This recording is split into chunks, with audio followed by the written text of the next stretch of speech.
दिल्ली चलो, तुम मुझे खून दो, मैं तुम्हें आज़ादी दूंगा। यह उद्घोष भारतीय स्वतंत्रता संग्राम के महानायक नेताजी सुभाष चंद्र बोस का है।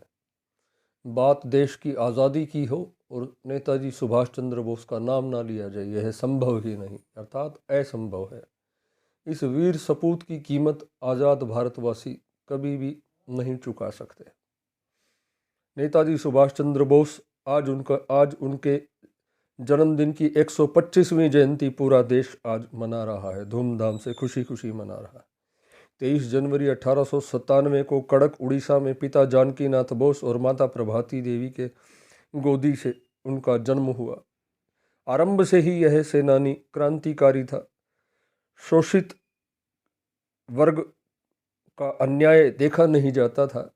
जब वो स्कूल में जाते थे तो जिस मार्ग में उनका रास्ते में एक बुढ़िया अपनी झोपड़ी डाल के बैठी होती थी, वो भिखारी थी वस्तुतः।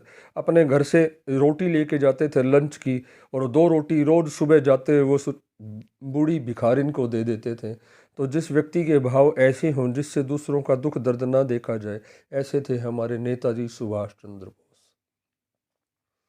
उनके जीवन की अनेक घटनाएं हैं, एक अभी मैंने आपके सामने सुनाई, दो एक और छोटी छोटी घटनाएं भी मैं आपके सामने रखता हूँ।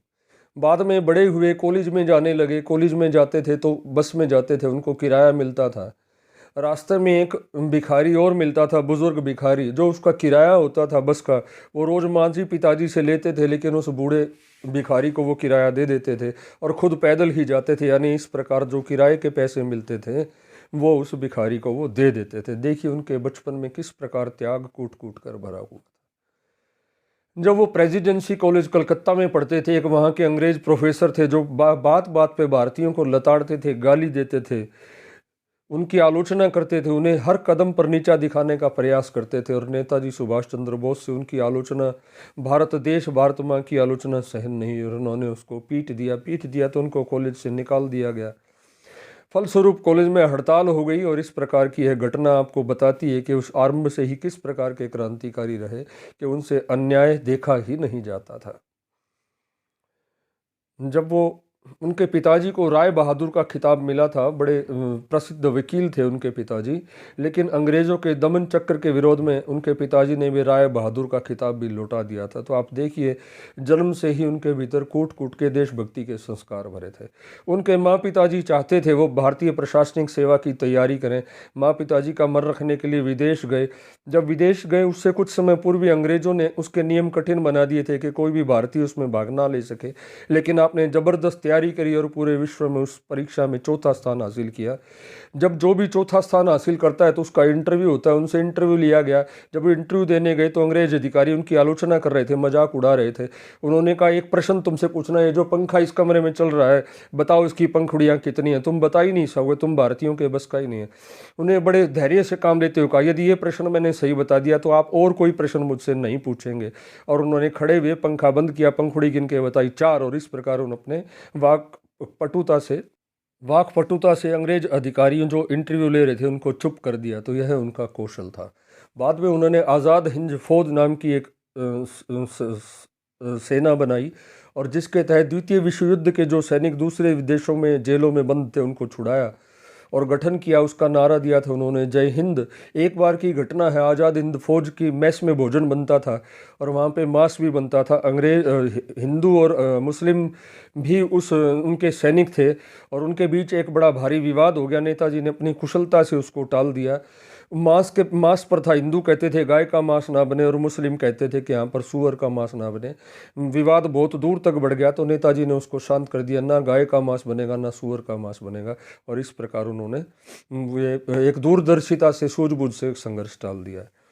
मैं उनकी आईएएस परीक्षा की बात कर रहा था। उन्होंने उससे इस्तीफा दे दिया क्योंकि उसमें शपथ लेनी पड़ती है कि हम अंग्रेजी साम्राज्य के प्रति वफादार रहेंगे, और नेताजी के को यह सहन नहीं था। उन्होंने इससे इस्तीफा दे दिया और इस प्रकार देश के लिए मरने मिटने की सौगंध खाई कि मैं अपने देश की आज़ादी के लिए प्रयास करूंगा, देश को आज़ाद कराऊंगा। कदम कदम बढ़ाए जा, खुशी के गीत गाए जा, ये जिंदगी है कौम की, तू कौम पर लुटाए जा। यह गीत था जो आज़ाद हिंद फौज के सेनानियों का था, सिपाहियों का था, जिसको गाकर वो अपने मस्ती भरे तराने से अंग्रेज़ों के खिलाफ लड़ते चले थे। उन्होंने इम्फाल और कोहिमा में अंग्रेज़ों के खिलाफ मोर्चा भी संभाला था और इस मोर्चे में जापान की सेना ने भी उनका साथ दिया था। वास्तव में यह सेनानी ऐसा सेनानी रहा है जिनका गौरव जिनका जिनकी गौरव गाथा, जिनकी वीरता की कहानियां ना जाने इतिहास के किन पन्नों में दब गई। उनकी मृत्यु के बारे में भी अनेक कहानियां प्रचलित रही। कुछ ने कहा हवाई जहाज की दुर्घटना में उनकी मौत हुई, कुछ ने कहा वो बाद में भी रहे, वेश बदल कर रहे, नाम गुमनामी के अंधेरों में रहे। पर जो भी सत्य हो, यह कटु सत्य है कि एक सेनानी को उसका न्याय नहीं मिला, एक सेनानी के साथ न्याय नहीं हुआ। एक हमारे मित्र हैं डॉक्टर मनोज भारत, उन्होंने एक बड़ी प्यारी सी कविता लिखी। डॉक्टर मनोज भारत कहते हैं, गर्वित नेता शब्द का उन्नत शोभित योग, संग वीर जब बोस के होता है संयोग। आजादी का स्वप्न दे मन में भरा जुनून, आजादी का स्वप्न दे मन में भरा जुनून, दौड़ पड़े नर नारियां ले बलिदानी खून।